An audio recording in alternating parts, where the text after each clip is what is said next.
Daniel, good morning. how are ya? I am blessed. How was the weekend? It was good. It's not bad. I was on duty, so I was here. I was on duty as well. Yeah, so you're around. I was on duty too on other things. We are not asking any questions. Taking about care of things. children, I guess. Yeah, among other things. Did you have to spoil it? Why are I'm you trying to giving make- her I know, Why are right? you giving her an easy way out? Oh, Malik. Let's move to the start in newspaper. here now. But let me say a special good morning to all of our friends who are watching us on Facebook and on YouTube. Thanks for joining us. We are always available on Joy FM's Facebook page, Joy 99.7 FM, and my Joy Online TV on YouTube. Guys, let's take the front pages. Let's start with the Finder newspaper. 7 collapsed banks cost 12.7 billion. 1,143 million deposits of 5 banks saved. President says culprits will face the law. Also on the front page of the Finder newspaper, City's performance under Akufo-Addo's government is the best since 2012. That's Vice President Dr. Mahmoud Bawumia. S&P upgrades Ghana's credit rating from B- to B. Students embrace entrepreneurship initiative, and Bank of Ghana OKs Omni Bank and Sahel Sahara Bank merger talks. On the front page of the Chronicle, Amidu probes Boston Bank of Ghana over transfer of 40.5 million Ghana cedis into Chief of Staff accounts between 2015 and January 2017. Brekum Hine finally joins BA Regional House of Chiefs. Kweuman in turmoil. NIFA division gives Paramount Chief 2 weeks ultimatum to withdraw directive on stool lands, and Minister clamps down on Prempeh College Board. Daily Guide newspaper, collapsed banks directors in trouble. Mahama dragged to Amidu over 40 million Ghana cedis bust cash. Those are the major stories. The others we have reviewed. S&P is here as well. University of Education Vice Chancellor takes office. That's another story on the front page of the Daily Guide. On the Today newspaper, EC starts limited registration despite lawsuits. Double track will not fail. That's Akufo-Addo to critics. Prosper Bani elected president of National Scouts and Guide Fellowship. And Kwame Ofori Asumenin, who's a CEO of Gold Coast Holdings, speaking, your investments are safe. Gold Coast as company rewards customers. Business and Financial Times, fiscal deficit to improve to 4.5%. That's APSA. Lower debt ratio expected by 2020. Stay policy rate over inflation, CDs care. That's an analyst advising. And failed banks were a silent canker, a deputy governor of the Bank of Ghana is saying. On the Gold Street business, Ghana must tap into Chinese markets through export strategies. Ghana-China deal. We have a roadmap beyond its mandated 4 years. That's Kojo Opon-Nkrumah speaking. BOG restricts connected learning and strategic framework for Ghana Beyond Aid ready. The Ghanaian Observer newspaper has virtually all the stories we have done. The greedy few won't go free. President assuring overraged accountant general on his way out. That's a story on the front page of the Ghanaian Observer. Commander Sugar Factory to get strategic investor soon. Again, the president promising. On the front page of the New Crusading Guide, other aspirants should support Backbin. That's some NDC executive speaking. Exposed how boss transferred 40 million Ghana cedis into the Chief of Staff's accounts. Murdered man's family cries for justice as suspect allies maneuvers for bail today. Catholic priest is the new UEW visa as a University of Education winner. But search begins for new accountant general, and President Akufo-Addo speaking on free SHS as well. The Daily Statesman newspaper, your money is safer in Ghana. Guess who's showing that? Vice President Dr. Mahmoud Bawumia. The other stories on the front page of the Daily Statesman we have done.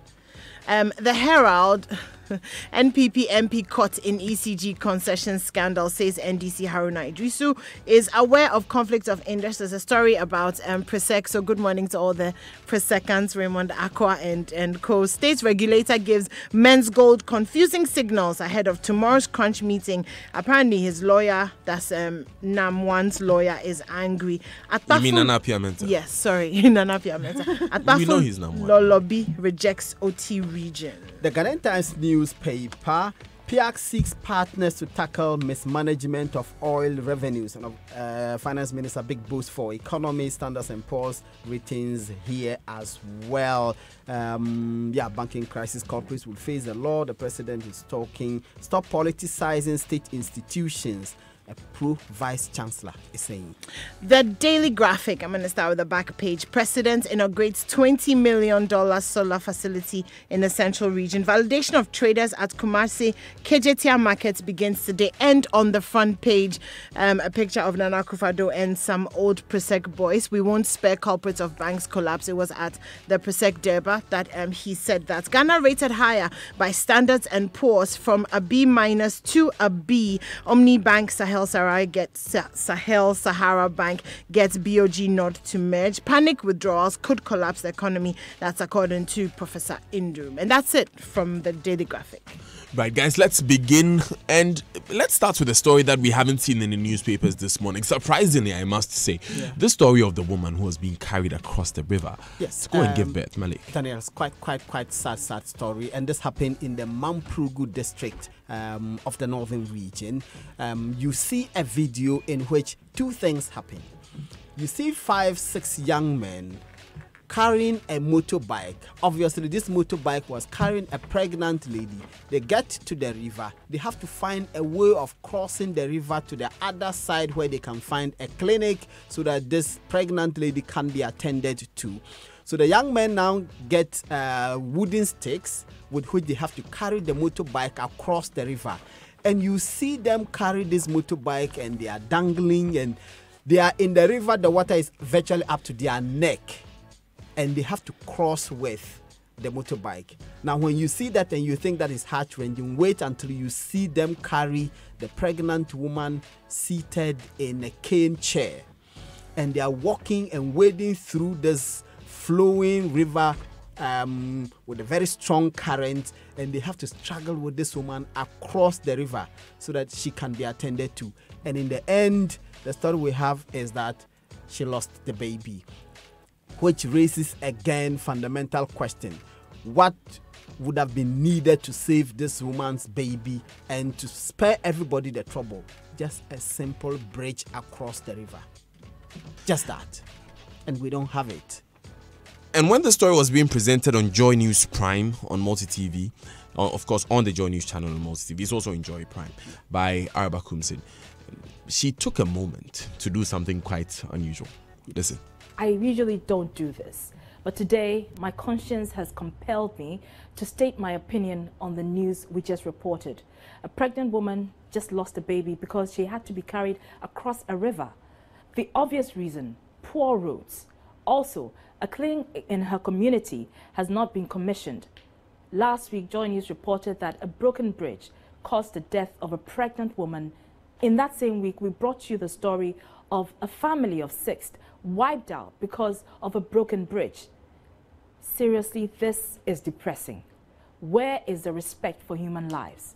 I'm incensed today because of all that we do is report the news while authorities do little or almost nothing.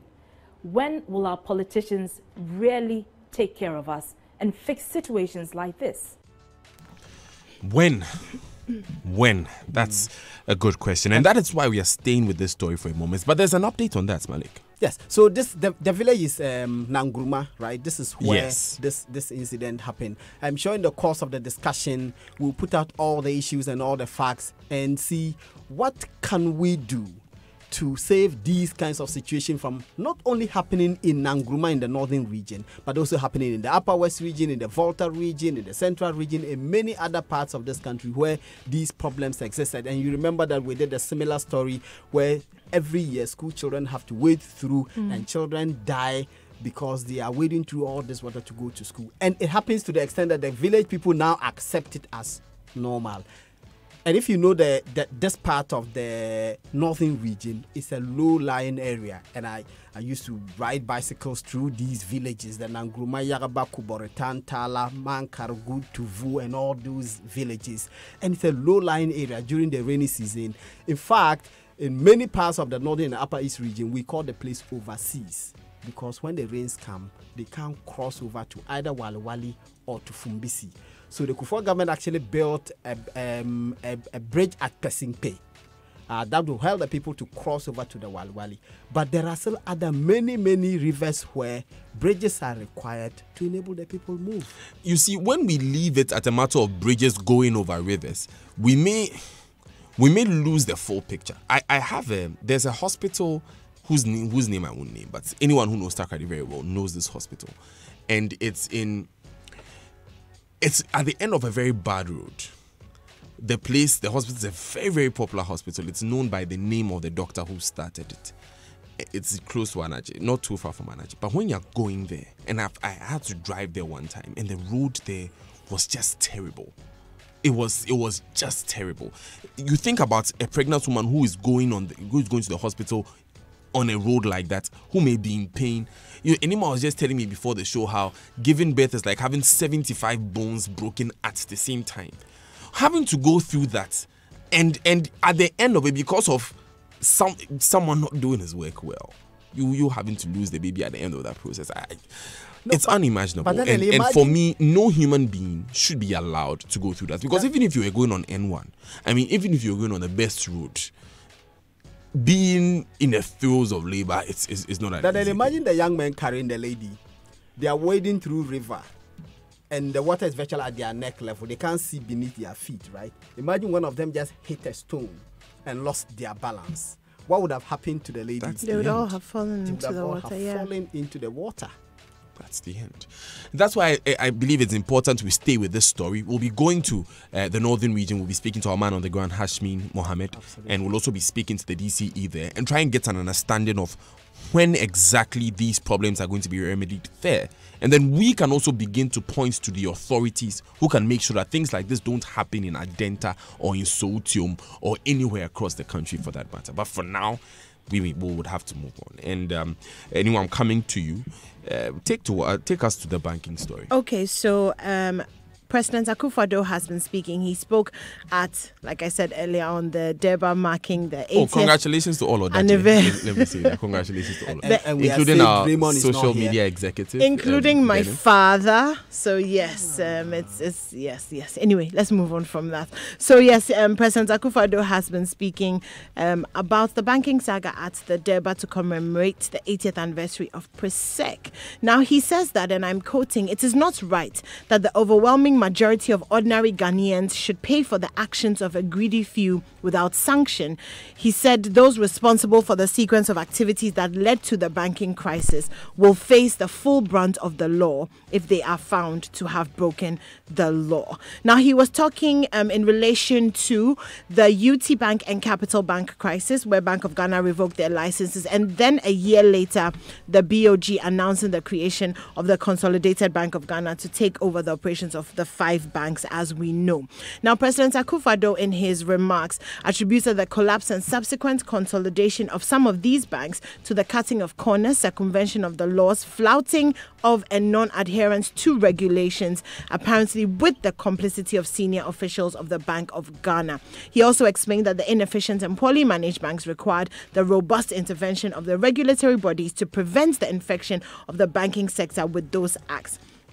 Now, this is the part that really got me. He said that, and we already know this, but sometimes a reminder really just brings this issue to home. He says that at the moment, the Ministry of Finance has issued a bond to the tune of 8 billion Ghana cedis in favor of GCB Bank and the new Consolidated Bank. This is in addition to liquidity support of 4.7 billion that had already been provided by the Bank of Ghana. Therefore, it brings to a total of 12.7 billion Ghana cedis of public funds that have been injected into these 7 banks following their malfunction. And based on this, I can understand why he would be very passionate about bringing to justice, and we're going to hold him to his words about bringing to justice the people who were responsible for spending, blowing, chopping our 12.7 million Ghana cedis. I wish I could share. The first question to ask would be, where's the Yoko report? I wish I could share her optimism when it comes to bringing people to justice. I don't know if we have done well.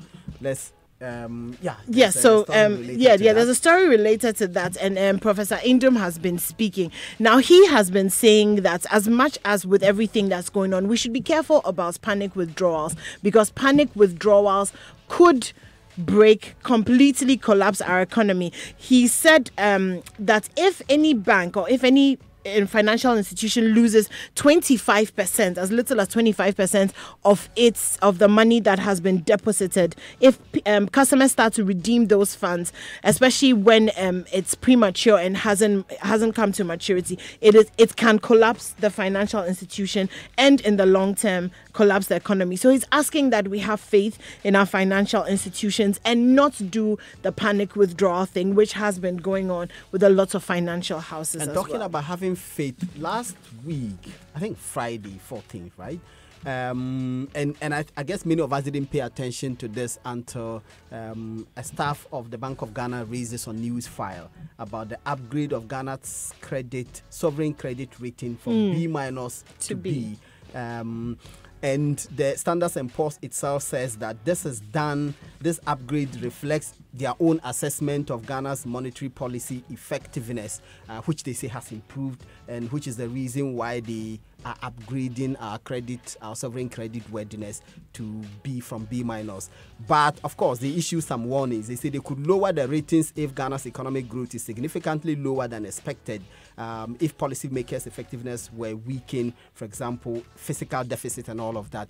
So that means we have to keep doing the things that we are doing. We have to keep the deficit low. And I just reviewed one of the stories on the front page of the Business and Financial Times, where the deficit is expected this year to stay at 4.5%. And you have to remember that we have come down from 12% in 2012-2013 down to 6% last year, and now if the Business and Financial Times story is to anything to go by, we are looking at 4.5 by close of year and going into 2020. That means that the threat may not materialize if we continue to do the right things. It reminds me, it brings to mind what Ken Thompson said at the City Forum at the City Centre last week, where we were talking about the value of the cedi and the rate of depreciation. He said, I don't know much about depreciation. He said, I don't care much about the big numbers that you say. What I care is the value of the cedi in my pocket. Yeah. That's why we're going to stay on this story a bit today, to look at what is the bearing of this S&P's rating in our pockets. Absolutely. Right. Okay. So, a quick one on the banking. So Omnibank, Sahara Bank are getting the BOG nod to merge, and we've been talking about this story for pretty much the whole of this year. But it looks like it's going to go forward. The integration process is to help create a bigger bank with a stated capital in excess of 400 million Ghana cedis before December. So if this goes through, the banks will have 46 branches across the country and a customer base of more than 150,000. So we're going to look at that. However, the final approval will be given by the Bank of Ghana in a few months when everything has gone through. So good luck to you guys, because I don't think that we can take any more hits when it comes to the banking sector. Yes, good luck to all of them. But we have to go online now. But let me just inform those who are asking us where they can watch the video. It will be on our social media handles in a moment at Joy997 FM on Instagram and on Twitter. On Facebook, we are Joy99.7 FM. My Joy Online as well. MyJoyOnline.com has it as well. Or you can look on my Instagram. My Instagram is at I am Daniel Daze. Instagram and Twitter and Facebook Daniel Daze. You can look at that as well and watch the video, so you really, if you haven't seen it yet, so you understand what we are really talking about. But we'll go online now, and the online news review is brought to you by Zenith Bank. In your best interest, GOIL. Good energy. Now download the Safe Doctor app now from the Google Play. Safe Doctor, the future of better medical care. Now, if you've got great love for your vehicle, you want the engine to last longer and perform to its maximum, it's okay. GOIL has the new super synthetic 5W20 and 5W30 lubricants for you. These specially engineered superior engine oils work efficiently on all modern petrol and diesel engines. They clean, protect, reduce fuel consumption, prolong oil change intervals, and enhance engine performance from startup till you switch off.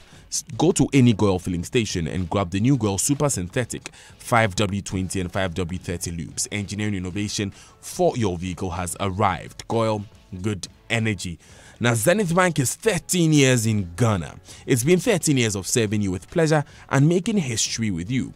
On behalf of the board, management and staff, Zenith Bank wishes to thank our valued customers for your continued support and loyalty over the years. Because you trusted us with your business, Zenith Bank is bigger, stronger and faster.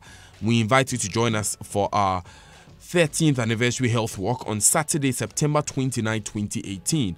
The venue will be the Zenith Bank head office on the Independence Avenue at 6 a.m. prompt. Come, let's walk and celebrate. Zenith Bank, in your best interest. We're going on My Joy Online first, and myjoyonline.com says referendum. Togbi Apede backs voting by non-residents of affected regions. President of the National House of Chiefs, Togbi Apede, the 16th, speaking there, calling for a nationwide vote for the creation of the new regions. Now, GN Premium and Heritage in merger talks. Remember, GN, Omni and Sahara were supposed to merge, and then GN walked out of that merger. Now, GN Premium Bank and Heritage are set to merge now. The story said the favorable response by the Bank of Ghana would pave way for the three banks to kickstart the process to merge their operations. Now, the BBC also says why 3 South African firefighters died from lack of water. This happened during a blaze at a 26th floor building, a government building. So you want to go on the bbc.com, get the details of all of that. That's it for the newspaper and online review. Thanks, guys. Thank you. Great. Have a great day. We will be joining you after the BBC News, which comes up right after this. Stay with us.